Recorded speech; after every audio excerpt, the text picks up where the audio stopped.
దేవుని పరిశుద్ధ నామానికి మహిమ కలుగును గాక. ప్రభునందు ప్రియులారా, పరిశుద్ధ గ్రంథమైన బైబిల్లో నుంచి మనము ఒక మాట చదువుకుందాం. ఇర్మియా గ్రంథము 32వ అధ్యాయం. గతంలో మీకు మిద్దెను గురించి చెప్తూ వస్తున్నాను. ప్రార్థన మిద్దెను గురించి చెప్పాను, రక్షణ మిద్దెను గురించి చెప్పాను. ఈరోజు ఆరాధన మిద్దె. దేవుణ్ణి ఆరాధించవలసిన స్థలములో ఇశ్రాయేలీలు బయలు దేవతకు బలులు అర్పిస్తున్నారు, ధూపార్పణ చేస్తున్నారు, అంటే ఆరాధన చేస్తున్నారు. చూడండి, ఇర్మియా గ్రంథము 32వ అధ్యాయము 29వ వచనం.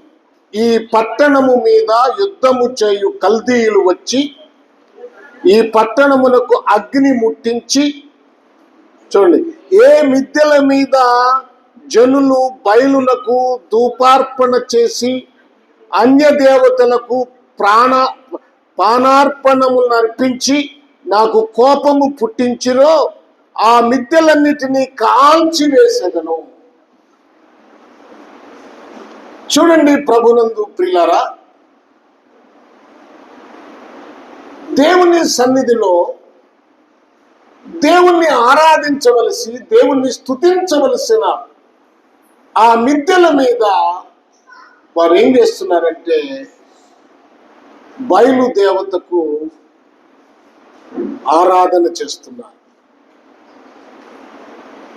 అన్య దేవతలకు ఆరాధన చేస్తున్నారు. మనం గుర్తించాలి, నిజమైన ఆరాధన ఏదో, వ్యర్థమైన ఆరాధన ఏదో. మనకి మంచి చెడులు తెలియాలి. మనకి దేవుని గురించి తెలియాలి, దయ్యాల గురించి తెలియాలి. మంచి ఆరాధన ఏదో, చెడ్డ ఆరాధన ఏదో తెలియాలి. పరలోకాన్ని గురించి తెలియాలి, పాతాళం గురించి తెలియాలి. జాగ్రత్తగా గమనించండి. ప్రభునందు ప్రియా దేవుని పిల్లలారా, మనము గమనించవలసిన విషయం ఏమిటంటే, మన ఆరాధన సరైన ఆరాధనేనా? సరిగా మనము ఆరాధిస్తున్నామా? ఆరాధన అంటే మనం జ్ఞాపకం చేసుకోవాల్సిన విషయం ఏమిటంటే, ఒక భక్తుడు ఇలాగూ రాస్తాడు, తను రాస్తాడు. అదేమిటంటే, దేవుని పరిశుద్ధత చూసినప్పుడు, ఆ దేవుని పరిశుద్ధతను మనం తెలుసుకున్నప్పుడు మనం మేలుకోవాలి.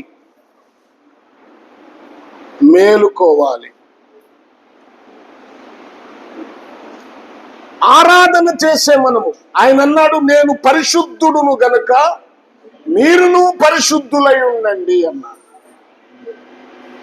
ఒక ఆయన దేవుని యొక్క పరిశుద్ధతను చూసి ఏమంటున్నాడు చూడండి.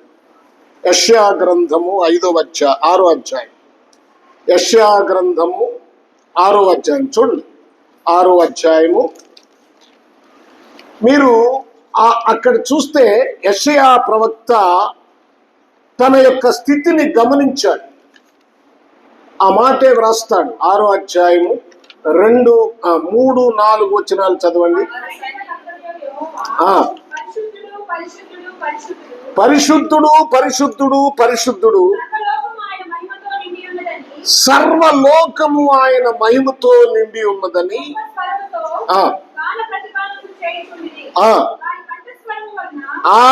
వారి కంఠస్వరముల వలన గడప కమ్మల పునాదులు కదులుచు మందిరము ధూపము చేత నిండగా.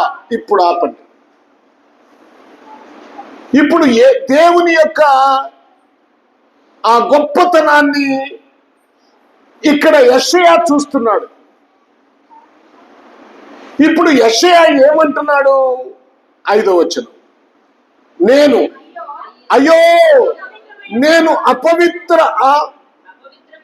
అపవిత్రమైన పెదవులు గలవాడను, అపవిత్రమైన పెదవులు గల జనుల మధ్యన నివసించువాడను, నేను నశించి తిని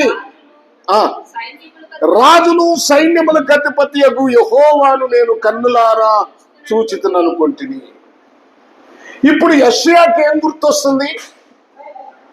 దేవుణ్ణి స్తుతిస్తున్నప్పుడు, ఆరాధన చేస్తున్నప్పుడు ఆ శరాబులు నిలిచి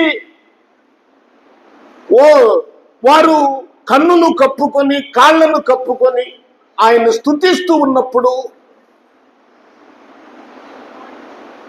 ఇప్పుడు యెషయాకు ఏమనిపిస్తుందంటే, ఆయన ఆ పరిశుద్ధతను చూసి, ఆ పవిత్రతను చూసి, అయ్యో నేను అపవిత్రమైన పెదవులు కలవాడు. నీకెప్పుడైనా అది గుర్తొచ్చిందా? నువ్వు దేవుని దగ్గరకు వస్తున్నావు, ఆరాధన చేస్తున్నావు, ఆరాధన చేస్తున్న నీవు, నీ పెదవులు ఎలాంటివి? ఎన్నిసార్లు నీ పెదవులతో అపవిత్రమైన మాటలు మాట్లాడావు?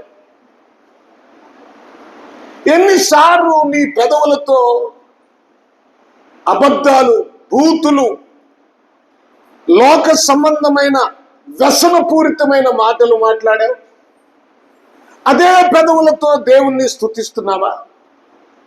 అదే పెదవులతో దేవుణ్ణి ఆరాధిస్తున్నావా? ఆలోచించండి.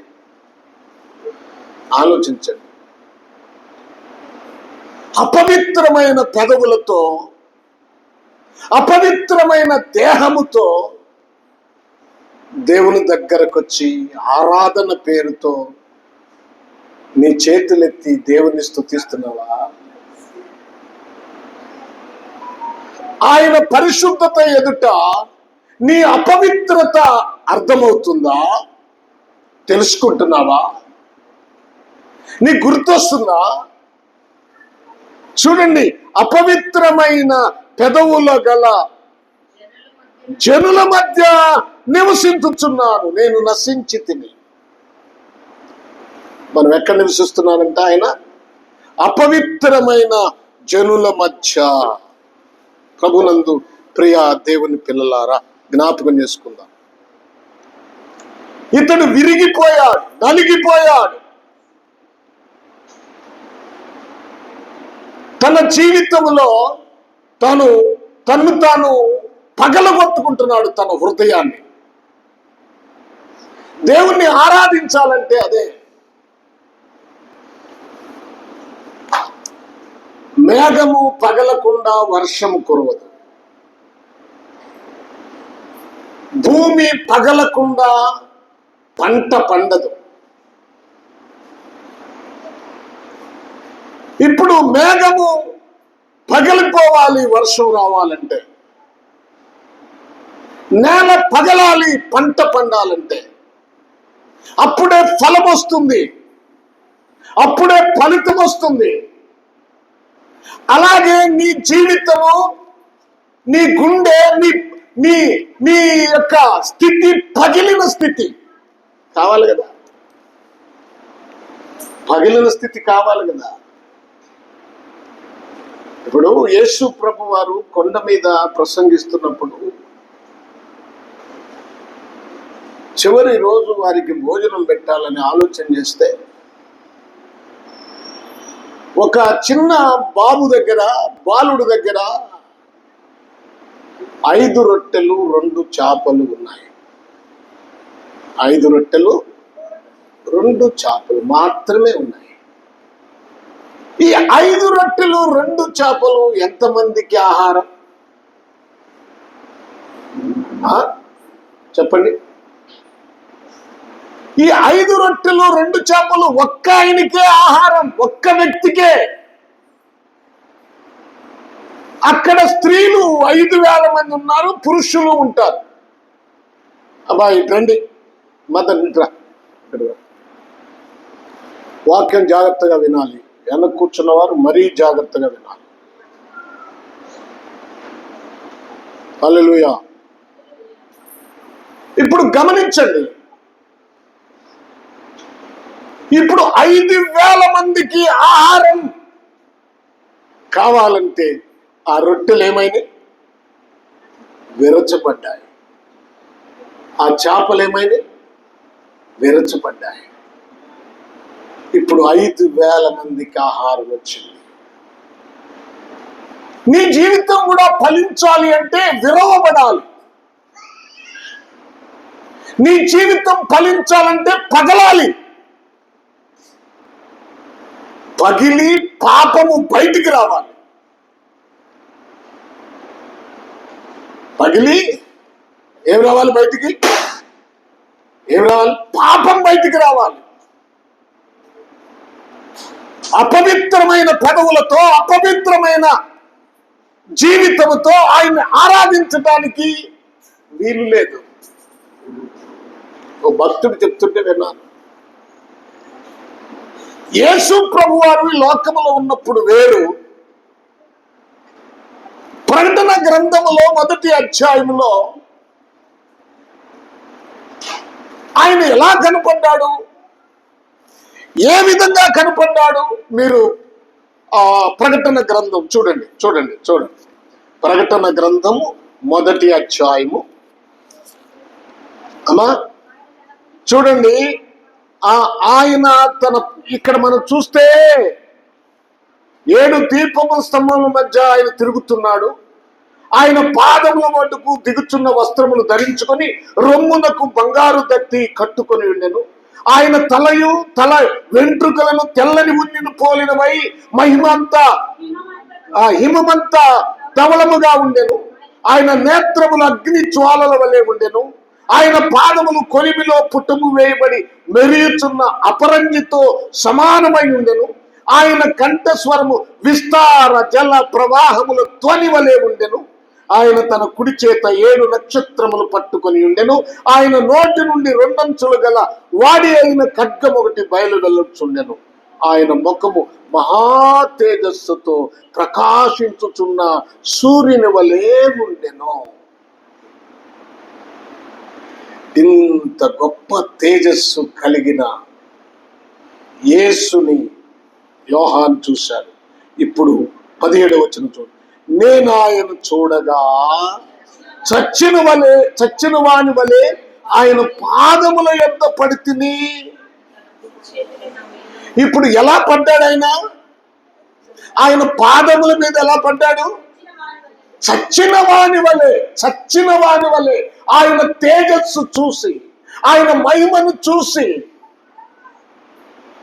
ఎందుకు చెప్తున్నాను ఈ మాట అంటే, దేవుని గొప్పతనాన్ని చూసి నీవింకా నీ బ్రతుకులో మార్పు లేకపోతే, చూడండి, ఆ యోహానుకు ఒక పేరుంది, యేసుక్రీస్తు రొమ్మున ఆనుకున్నవాడు. ఇప్పుడు ఎక్కడ పడ్డాడు ఆయన? రొమ్మున ఆనుకున్నాడా? పాదాల మీద పడ్డాడు. ఇప్పుడు నువ్వు పాదాల మీద పడి అయ్యా అని సమస్తమును అప్పగించుకునే స్థాయిలో ఉండి ఆరాధన చేస్తున్నావా? ఆరాధన అంటే నీ నోటికి వచ్చినట్టుగా ఒక పాట పాడి చప్పట్లు కొట్టి, లేకపోతే గంతులేసి కేకలేస్తే ఆరాధన అనుకున్నావా? హల్లెలూయా హల్లెలూయా హల్లెలూయా అనగానే అది ఆరాధన అయిపోద్ది అనుకుంటున్నావా? ఆరాధనకు ప్రాముఖ్యమైన జీవితం, ప్రాముఖ్యమైనది. నేను ఏది చెప్పినా క్యారెక్టర్ గురించే చెప్తాను. క్యారెక్టరే ముఖ్యం. అది ఎన్ని మర్మాలు విన్నా ప్రయోజనం ఏముంది? క్యారెక్టర్ని బాగు చేసుకోకపోతే, క్యారెక్టర్ని దిద్దుకోకపోతే, సరి చేసుకోకపోతే ఎంత ప్రార్థన చేసినా ప్రయోజనం ఏముంది? ఎంత ప్రార్థన చేసినా ప్రయోజనం ఏముంది? యేసు ప్రభు వారు చెప్పే మాటల కంట పరిసయ్యులు సద్దూకయ్యులు వారు నొచ్చుకున్నారు. ఒక సందర్భంలో వారు నొచ్చుకున్నట్లుగా మనం చూస్తాం. చూడండి ఎక్కడుందా మాట, యోహాను రాసిన సువార్త కాదు చెప్తాను గుర్తు రావట్లేదు. వారు నొచ్చుకున్నారు. నొచ్చుకున్నా పర్వాలేదు, ప్రభువు చాలా విషయాలు చెప్పాడు అక్కడ. చెప్తాను. ప్రభునందు ప్రియ దేవుని పిల్లలారా, జ్ఞాపకం చేసుకుందాం. నొచ్చుకున్నప్పుడు వారందరూ బాధపడ్డారని శిష్యులు అడిగారు. శిష్యులు అడిగితే ప్రభు అన్నాడు, పర్వాలేదులే అన్నాడు. తర్వాత చూపిస్తాను, నేను ముందుకెళ్ళినప్పుడు చూపిస్తాను. కనుక మనం చేసేది వ్యర్థమైన ఆరాధన, లేకపోతే వేషధారణమైన ఆరాధన, లోపల ఉండేది ఒకటి, పైకి కనిపించేది మరొకటి. పైకి భక్తిగా ఉంటారు, పెదవులతో ఆయన్ను ఆరాధిస్తూ ఉంటారు. మానవులు కల్పించిన పద్ధతులు, హృదయములో మార్పు లేకుండా నువ్వు పాడినా స్తుతించినా ఏం చేసినా అది వ్యర్థమే. ఆరాధన అంటే చాలా మందికి అర్థం ఏమిటంటే పాటలు పాడుకోవటం, వాయిద్యాలు వాయించుకోవటము, ఇదే ఆరాధన అనే ఒక దృక్పథంలోనికి వచ్చారు, ఒక ఆలోచనలోకి వచ్చారు. ఆరాధన చేయండి అనగానే చేతులు పైకెత్తి దేవుణ్ణి స్తోత్రం స్తోత్రం స్తోత్రం అని చెప్తే, పాట పాడుతూ ఉండగా వాయిద్యాలు గంభీరంగా వాయిస్తూ చప్పట్లు కొట్టుకుంటూ ఉంటే, దేవుని సన్నిధిలో అరుస్తూ కేకలు వేస్తూ ఉంటే, ఇది ఆరాధన అనుకొని భ్రమపడిపోతా ఉన్నారు. ఆరాధన అంటే అది కాదు. దాన్ని ఆరాధనని అనరు. చెబుతాను ఆరాధన అంటే ఏమిటో, ఎలాగుండాలో ఒక విషయం చెప్పాను. ఇప్పుడు నీవు పగలాలి, నీ హృదయం పగలాలి దేవుని సన్నిధిలో, నువ్వు మార్పు చెందాలి. అది నిజమైన ఆరాధన. మరొకటి, దేవుని సన్నిధికి వచ్చినప్పుడు నువ్వు ఎలా ఉంటున్నావు? ప్రసంగి గ్రంథము 5వ అధ్యాయము 1వ వచనం చదవండి. చాలా జాగ్రత్తగా ఉండండి. నీవు దేవుని మందిరమునకు పోవునప్పుడు, అమ్మా, దేవుని మందిరమునకు పోవునప్పుడు నీ ప్రవర్తన జాగ్రత్తగా చూసుకొనుము. హలో, నువ్వు ఇక్కడికి వచ్చావంటే నీ ప్రవర్తన ఎలా ఉండాలి? ఇక్కడికి వచ్చావంటే నీ ప్రవర్తన ఎలా ఉండాలి? అటు మాట్లాడుకుంటా, ఇటు మాట్లాడుకుంటా, అటు గిల్లుకుంటా, పిల్లలతో ఆడుకుంటా, లేకపోతే వాళ్ళని సైకిల్ చేస్తా, వీళ్ళని సైకిల్ చేస్తా.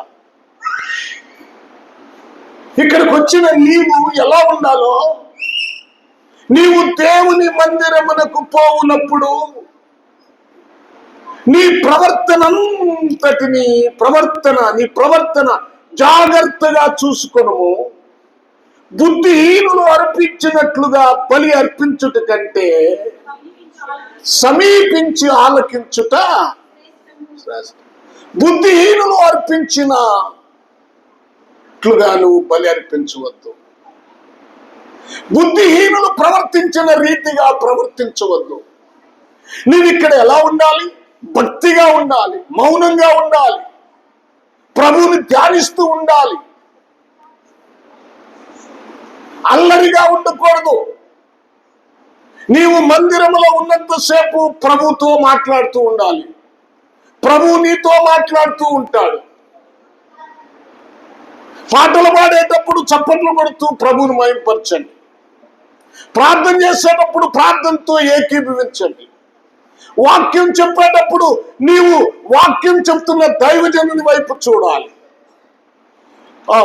కొటేషన్ చెప్పినప్పుడు, లేఖనాన్ని చెప్పినప్పుడు ఆ బైబిల్లో ఉన్నటువంటి ఆ లేఖనాన్ని చూడాలి. చూడండి, దైవజనుడు వాక్యం చెప్పేటప్పుడు నీ దృష్టి, నీ చూపు దైవజనుడు చెప్పే వాక్యం మీద లగ్నపరిచి ఉంచాలి. నీ ఇష్టం వచ్చినట్లుగా నీ మనస్సును తిప్పకూడదు. బుద్ధిహీనులు అర్పించినట్లుగా బలిని అర్పించవద్దు. బుద్ధిహీనుల్లాగా దేవుని మందిరంలో ప్రవర్తించవద్దు. అది ఆరాధన కాదు. ఏముంది ఇంకా చూడండి, ఆలకించవద్దు. ఆలకించుట శ్రేష్టము. వారు తెలియకయే దుర్మార్గపు పనులు చేయుదురు. నీవు దేవుని సన్నిధిని అనాలోచనగా పలుకుటకు నీ హృదయమును త్వరపడనీయకము, నీ నోటిని కాచుకొమ్ము. దేవుడు ఆకాశమందున్నాడు, నీవు భూమి మీద ఉన్నావు, కావున నీ మాటలు కొద్దిగా ఉండవను. కాసుకో, నీ నోటిని కాసుకో, నీ ప్రవర్తన జాగ్రత్త, నీ చూపులు జాగ్రత్త.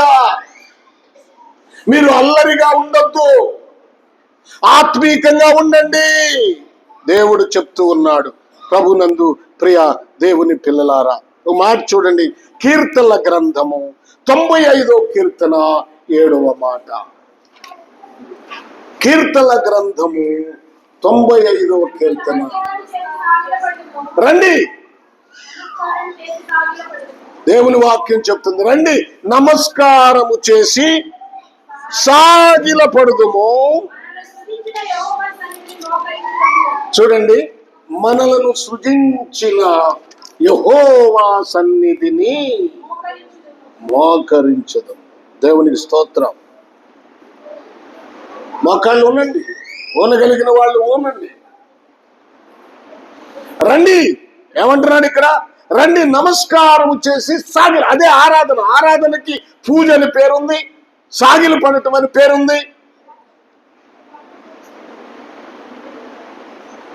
హృదయం అర్పించటం అని పేరుంది. చూడాలి ఇక్కడ. రండి మనము నమస్కారము చేసి సాగిల పడదము, మనము మనలను సృజించిన యెహోవా సన్నిధిని మోకరించదము. నేడు మీరు ఆయన మాటను అంగీకరించిన ఎడల ఎంత మేలు. హలో, నా మాటలు అర్థం చేసుకోవాలి. నేడు మనము ఆయన మాటను అంగీకరించిన ఎడల ఎంత మేలు, ఎంత మేలు. Praise the Lord. ఆయన మాటలు అంగీకరించినందువల్ల, అంగీకరిస్తే మనకు మేలు జరుగుతుంది, మేలు జరుగుతుంది. ఇంకా తర్వాత అన్నాడు చూడండి, అరణ్యమందు మెరీబా వద్ద మీరు కఠినపరుచుకున్నట్లు, మస్సా దినమందు మీరు కఠినపరుచుకున్నట్లు మీ హృదయములను కఠినపరుచుకున్నాడు. ఎంత చెప్పినా కఠినమే, అసలు లెక్క చేయరు మాట. అరే, దేవుని వాక్యం ఇలాగ చెప్తూ ఉంటే మీరు కఠినంగా దేవుని మందిరంలోకి వచ్చి కూడా ప్రవర్తిస్తారేంటి? ఇదేమిటంటే, మెరీబా యొద్ద సీనాయి పర్వతానికి ఇశ్రాయేలీయులు రాకముందు వారు మోషే మీద తిరుగుబాటు చేసిన సందర్భం. అది దేవుని మీద తిరుగుబాటు చేసిన సందర్భం. పోరాడుతున్నారంట. పోరాటం, వారి హృదయం కఠినమైపోయింది, అర్థం చేసుకోవట్లేదు. కొంచెం దప్పికైతే, కొంచెం సమస్య వస్తే, కొంచెం ఆకలి అయితే అస్సలు తిరుగుబాటు చేయటమే. రాత్రి 9:15 అయింది, వాక్యం చెప్తున్నాను. 9:15 అయింది, 9:20 అయింది అనుకుంటా, 25 అట్లా అయింది అనుకుంటా. అప్పుడు ఒకడు వచ్చి, ఆకలికి చచ్చిపోతున్నాం కానీ అంటున్నాడు. మావాడే. కొంచెం సేపు ఆకలికి ఉండలేరా? ఆకలికి చచ్చిపోతున్నారు. కొంచెము ఆకలి అయితే, ఆహారం లేకపోతే, దప్పికైతే, దేవుని మీద తిరుగుబాటు, వాళ్ళకు పెట్టిన ఆ మన్నా ఏమైంది, పూరేడు పిట్టలు ఏమైంది,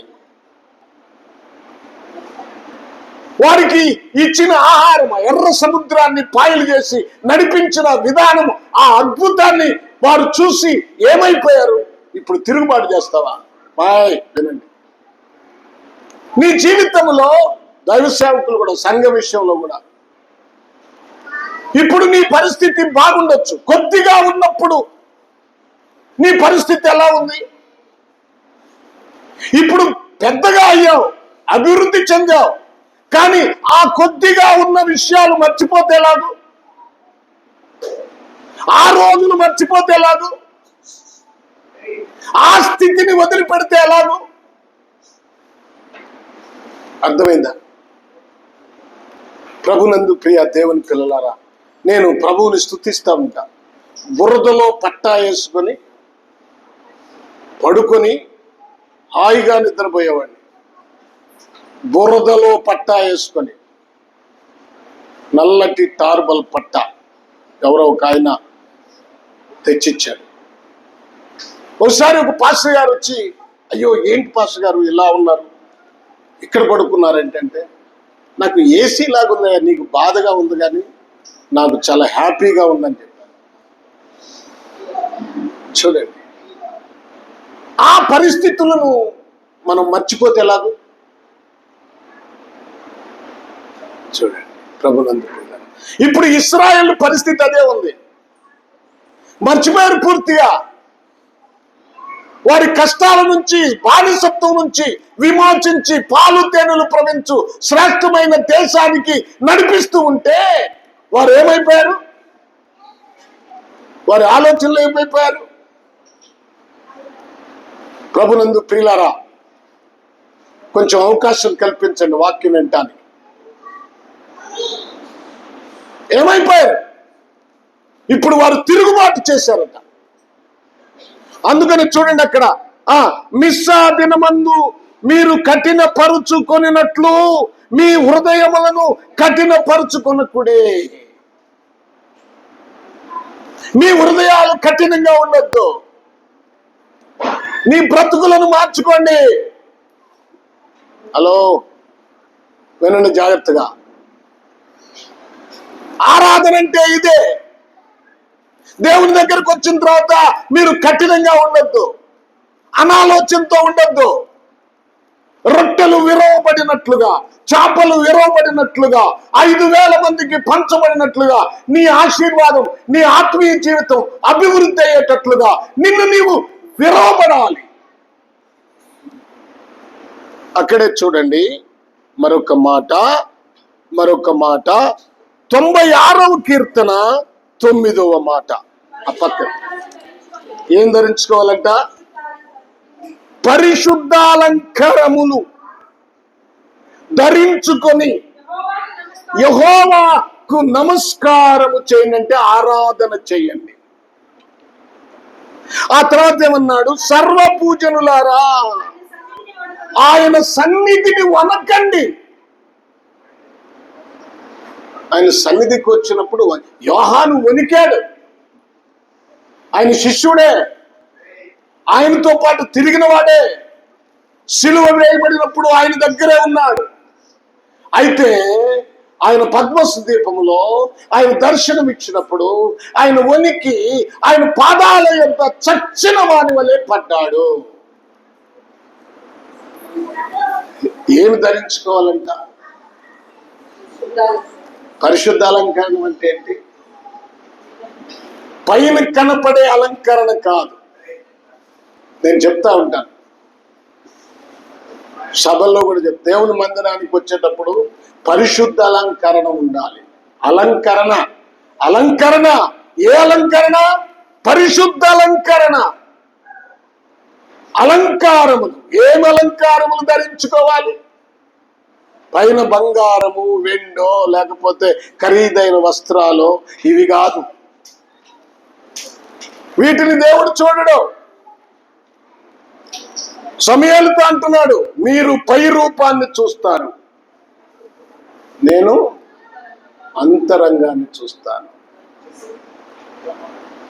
సత్యం అనే తట్టి కట్టుకోండి, విశ్వాసం అనే డాలు కట్టుకోండి, సమాధానం అనే చెప్పులు తొడుక్కోండి. చూడండి, దయనే హారం వేసుకోండి. ఇలాగూ దేవుని సన్నిధిలోకి రావాలి, ఇలాగూ దేవుణ్ణి ఆరాధించాలి. ఏమి లేకుండా గర్వంతో నాకేంటంట ఒకళ్ళతో సంబంధం, నాకేంటంట. ఒక మంది నేను ఏంటి ఆదివారం వెళ్తాను వస్తాను, ఏం చేస్తానికి వస్తావు నువ్వు? ఆదివారం దేనికోసం వస్తావు నువ్వు? మాకు సండా వేయటానికి వస్తావా?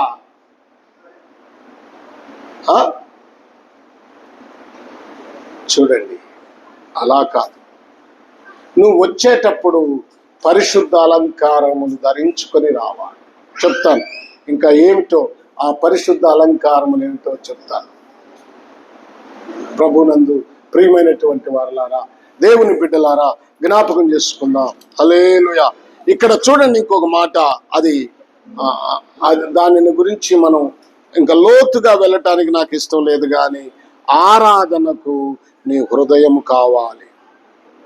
వారి హృదయము, చాలా మంది దేవుని దగ్గరికి వస్తున్నారు. ఇప్పుడు మీలో చాలా మంది దేవుని దగ్గరికి వస్తారు, కానీ మీరు ఎందుకు వస్తున్నారంటే మీకు తెలుసు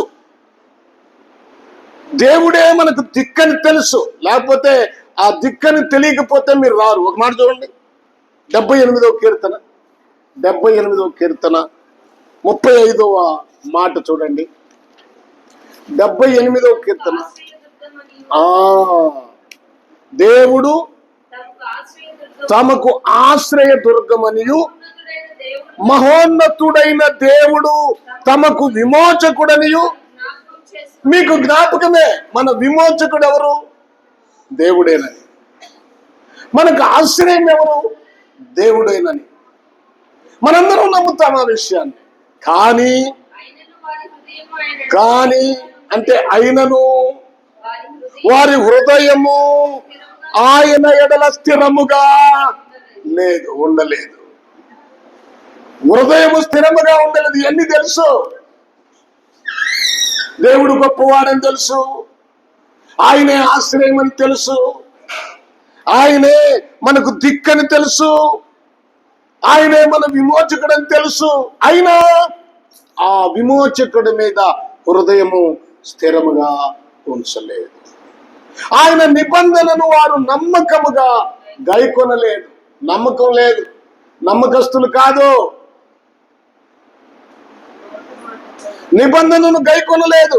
చూడండి, నోటి మాటతో వారు ఆయనను ముఖస్తుతి చేసిరి, తమ నాలుకతో ఆయన యొద్ద బొంకిరి. నోటి మాటతో ముఖస్తుతి చేస్తున్నారు, కానీ హృదయంతరంగములో నుండి ఆత్మ సంబంధమైనట్టు లేదు. వారి హృదయం పగలలేదు, వారి మనస్సు విరవబడలేదు, వారు పాపాన్ని బద్దలు చేయలేదు. దేవుని వాక్యం చెప్తుంది, దేవుని వాక్యం చెప్తుంది. ప్రభునందు ప్రియ దేవుని పిల్లలారా, జ్ఞాపకం చేసుకుందాం, హృదయం ముఖ్యం. ఇక్కడ పరిశుద్ధమైన హృదయం చాలా ప్రాముఖ్యమైనది. హృదయ సంబంధమైనది ఆరాధన. మనం అనుకుంటాం, అసలు నేను ఒక మాట చెప్పాలి మీకు.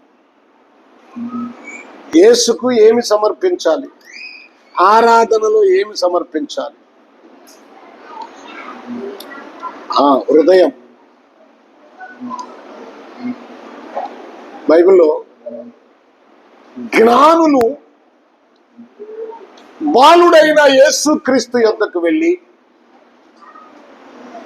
బంగారము సమర్పించారు కదా. మత్తయి రాసిన సువార్త మీరు 2వ అధ్యాయము 11వ వచనంలోనికి రండి.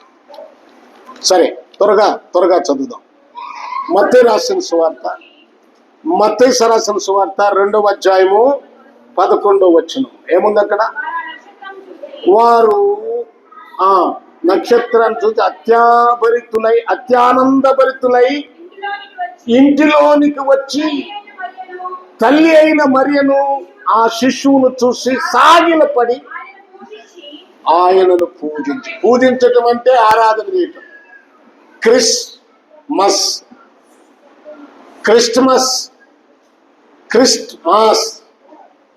క్రిస్తోస్ ప్లస్ మాస్ అంటే క్రీస్తుని పూజించుట, క్రీస్తుని ఆరాధించుట. ఇప్పుడు వారు ఇంటిలోనికి వెళ్ళి వారు పెట్టెలు విప్పి ఏమిచ్చారు దేవునికి? బంగారము, సాంబ్రాణి, బోళము. పూజకు, ఆరాధనకు ప్రాముఖ్యమైనవి 3. బంగారం ఇచ్చారు, హలో వినాలి. సాంబ్రాణి ఇచ్చారు, బోళం ఇచ్చారు. చదవండి, అక్కడ వాక్యం చదవండి. 3 ఇచ్చారు కదా, 3 ఇచ్చారు. కానుకలుగా ఆయనకు సమర్పించిరి. బంగారం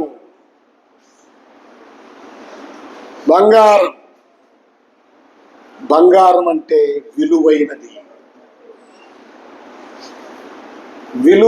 బంగారం. మన జీవితంలో విలువైన వాడు యేసుక్రీస్తు. మనలో విలువైనది హృదయం. అర్థమైందా? ఇప్పుడు విలువైన హృదయాన్ని, బంగారమైన హృదయాన్ని, బంగారం కన్నా గొప్పవాడు, పవిత్రుడు అయిన యేసుక్రీస్తుకి సంపూర్ణంగా నీ హృదయాన్ని ఇవ్వాలి. బంగారం అంటే ఆ బంగారం కాదు. ఆ బంగారాన్ని ఇవ్వమని నేను చెప్పను, చెప్పే బోధకులు లేకపోలేదు. నీ జీవితంలో విలువైన నీ బంగారమే గాని, నీ వెండియే గాని ఆపద దినమున అక్కరకు రాదు అని బైబిల్ ఖచ్చితంగా చెప్తుంది. ఆ బంగారం కాదు. నీ బంగారం, నీ వస్తువులు నశించిపోతాయి. నశించకుండా ఉండాలి అంటే విలువైన నీ ఆత్మ దేవునికి ఇవ్వాలి. విలువైన నీ హృదయం దేవునికి ఇవ్వాలి.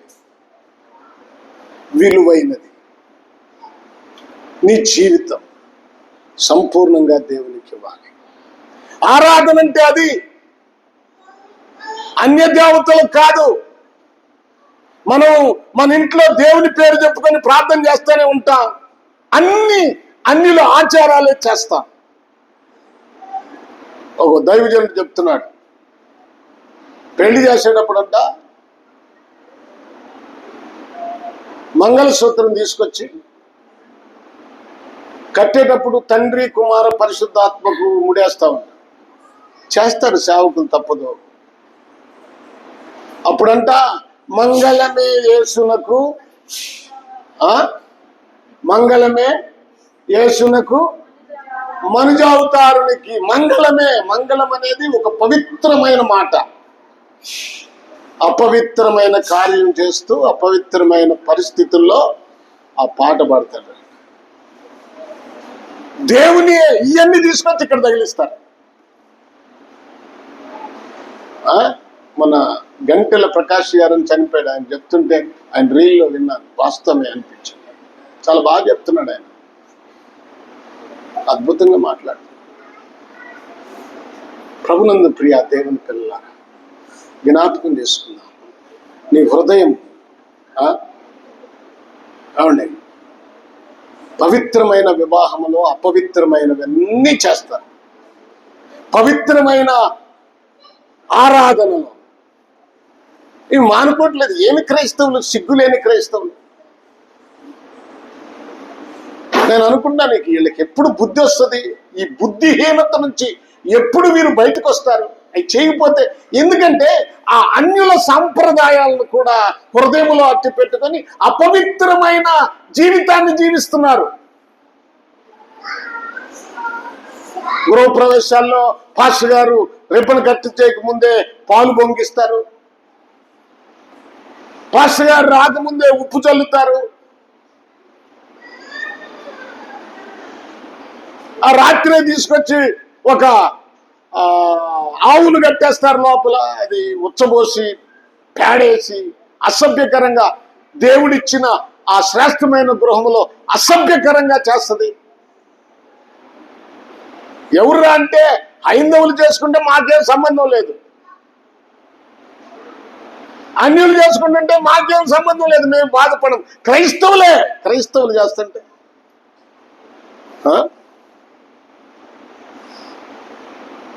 ఈ సిగ్గులేని పనులు ఎందుకు చేస్తున్నారో నాకు అర్థం కాదు.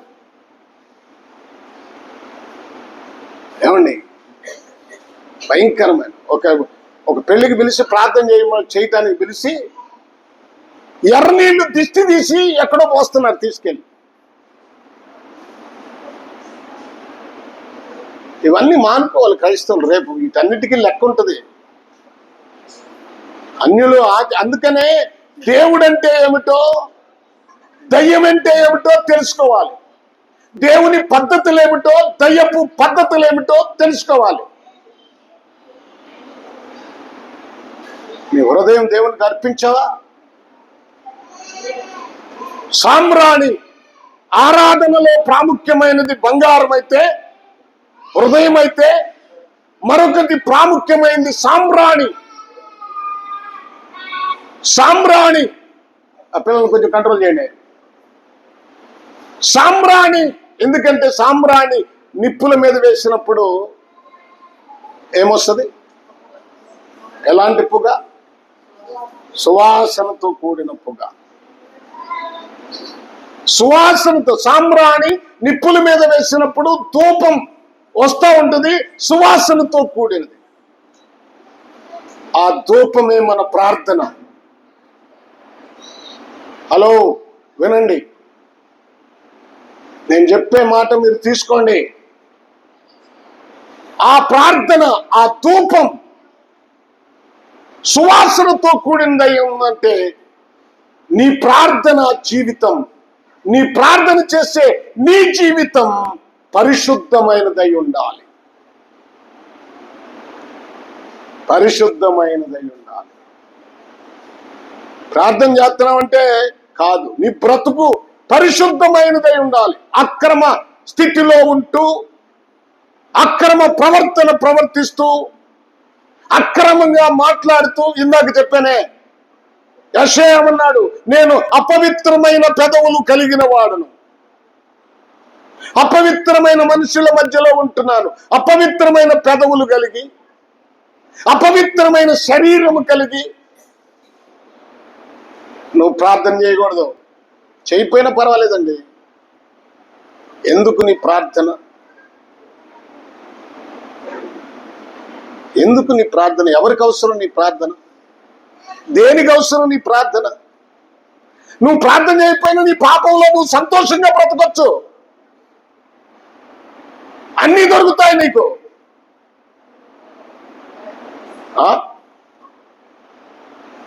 ఆరాధన అవసరం లేదు.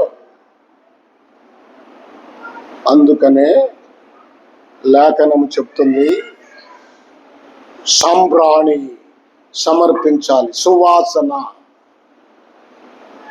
పరిమళ వాసన. అది నిజమైన ఆరాధన. మూడోది ఏమిచ్చారు? బోళం. ఏమిచ్చారు? బోళం. బోళం దేనికి గుర్తు? దేనికి బోళం? అంటే అంటే ఏదైనా ఆ రోజు శరీరాలు చనిపోయిన వారిని నిలవ చేయటం, చెడిపోకుండా ఉండటానికి బోళాన్ని వాడేవారు. ఇది కూడా అదే అర్థం. చెడిపోని నీ జీవితం దేవునికి సమర్పించాలి. బాగు చేసుకున్న నీ జీవితం దేవునికి సమర్పించాలి. అది నిజమైన ఆరాధన. వీరు బయలుదేవతకు ఆరాధన చేస్తున్నారు. చివరిగా ఒక మాట చెప్పి ముగిస్తాను. ప్రభు అయిన యేసుక్రీస్తు వారు ఈ లోకములో ఆయన సువార్త చేసేటప్పుడు ఒక చక్కని విషయాన్ని చెప్పాడు.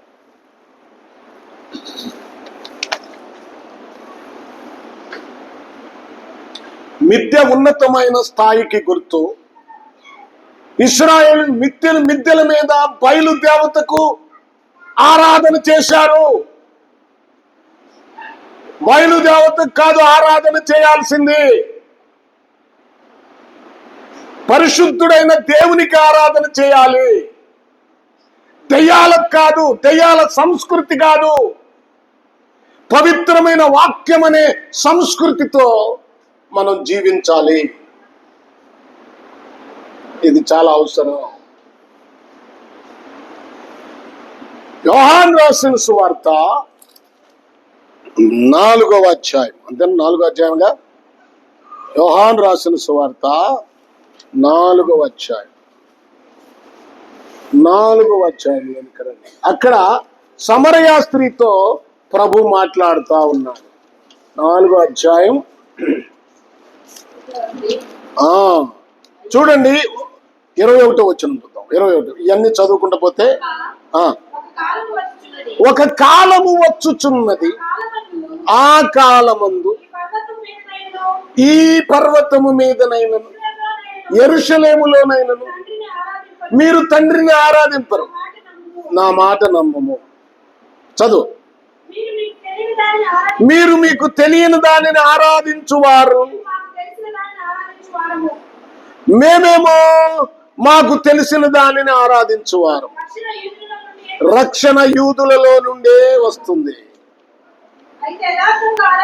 రక్షణ ఎవరిలో నుంచి వస్తుందంట? యూదులలో నుండే. యూదులలో నుండే అంటే యేసుక్రీస్తు వారు రక్షకుడు. ఆ రక్షకుడు యూదులలో నుండే జన్మించాడు. ప్రకటన గ్రంథం 12వ అధ్యాయం చదవదులేండి. ఆకాశంలో ఒక సూచన కనపడుతుంది. సూర్యుని ధరించి చంద్రుని మీద నిలిచి 12 నక్షత్రములు కలిగిన కిరీటము పెట్టుకొని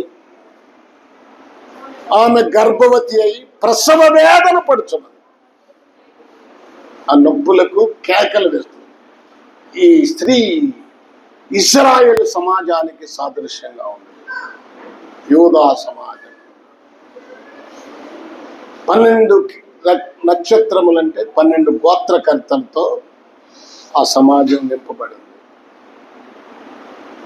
గర్భిణీ స్త్రీ కేకలు పెడుతుందంట. రక్షకుడు కొరకు ఇశ్రాయేలుని ఎదురు చూస్తూ ఉన్నారు. అయితే ఆయన పుట్టాడు కానీ పరలోకానికి అక్కడికి వెళ్ళాడు. చూడండి, ఒక్క మాట మీరు ఆలోచించండి. యూదులలో నుండే రక్షణ కలుగుతుందని యేసు ప్రభువారు, నేను యూదుల్లో నుంచి వచ్చాను, యూదా గోత్రము నుండి వచ్చాను, రక్షణ నా వలనే కలుగుతుందని అర్థం చేసుకోవాలని ప్రభు చెప్తున్నాడు. చదివలే విషయంలోకి వెళ్దాం. రక్షణ యూదులలో నుండియే కలుగుచున్నది. మరొకసారి చెప్తాను, దీని గురించి వివరంగా చెప్తాను. ఆ స్త్రీ 12వ ప్రకటన గ్రంథం ఆ 12వ అధ్యాయంలో ఉన్న స్త్రీని గురించి కూడా వివరంగా చెప్తాను. ఇప్పుడు చూడండి ఏమంటున్నాడు. అయితే యథార్థముగా ఆరాధించువారు ఆత్మతోనూ సత్యముతోనూ తండ్రిని ఆరాధించు కాలము వచ్చుచున్నది, అది ఇప్పుడును వచ్చేయున్నది. ఆరాధించేవారు ఎలా ఆరాధించాలి? వినండి. ఆరాధించేవారు ఎలా ఆరాధించాలంట? ఆత్మతోనూ సత్యముతోనూ. ఆత్మతో సత్యముతో ఆరాధించాలి. ఆరాధించేవారు మీరు ఎలా ఆరాధిస్తున్నారు? మనం చప్పట్లతో, వాయిద్యాలతో, పాటలతో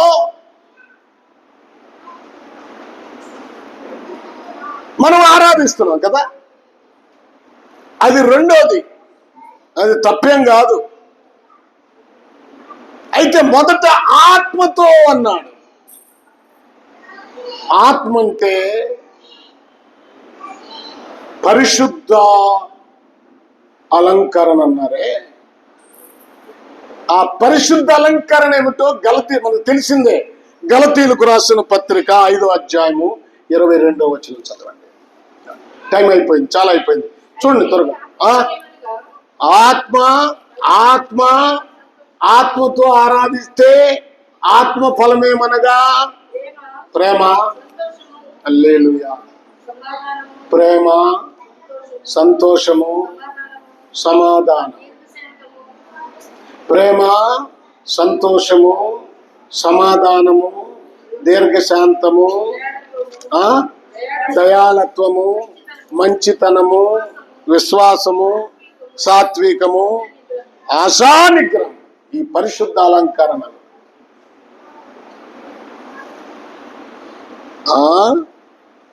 ఇట్టి వాటికి విరోధమైన నియమమేదియో లేదు. క్రీస్తు యేసు సంబంధులు శరీరము దాని ఇచ్చలతో దురాశలతోనూ సిలువ వేసి ఉన్నారు. ఇది ఇలా జీవించాలి, క్రమముగా నడుచుకోవాలి. మనము ఆత్మను అనుసరించి జీవించు వారమైతే మా ఆత్మను అనుసరించి క్రమముగా నడుచుకుందుము. ఒకరినొకరు వివాదమునకు రేపక, ఒకరి యందొకరము అసూయ పడకయు వృధాగా అతిశయ పడకయు ఉందుము. ఆరాధన చేసేవారి లక్షణాలని ఆత్మఫలము ధరించుకోవాలి. రెండోది సత్యం అంటే వాక్యం. నీ వాక్యమే సత్యం. వాక్యాన్ని ధరించుకోవాలి. ఆరాధన చేసేవారి లక్షణాలు ఈ విధంగా ఉండాలి. ఇది ఆరాధన అంటే. ఈ అనుభవం ఉండాలి. ఆరాధన అంటే నీ గుండె పగలాలి, పాపం విషయమై పశ్చాత్తాపడాలి, ప్రభువును భయపరచాలి, ఆత్మతో సత్యముతో ఆయన్ని ఆరాధించాలి. ఏమండి, తిరుగుబాటు ఉండకూడదు. మీ హృదయాలు కఠినపరుచుకోకూడదు. కఠినత్వాన్ని వదిలిపెట్టాలి. యేసు ప్రభు కఠినుడు కాదు. జాలి, దయ, కరుణ, క్షమాపణ కలిగిన దేవుడు. అలాంటి దేవుడు ఆ స్వారూప్యములోనికి మనం మార్చబడి ఆరాధన చేయాలి. అదే నిజమైన ఆరాధన. అలాగూ మనము ప్రభువుని ఆరాధించాలి. వారు బయలుదేవతను ఆరాధించి వారు దేవునికి దూరస్తులైపోయారు. వారి మీదకి దేవుని గొప్ప శాపము, ఉగ్రత వచ్చి వారు శిక్షించబడ్డారు. మన ఆరాధన పాపం కాకూడదు. మన ఆరాధన మన మీదకి శాపాన్ని తేకూడదు. మన ఆరాధన పరిశుద్ధమైన. మేము తల వంచండి, ప్రార్థన చేసుకుంటాం.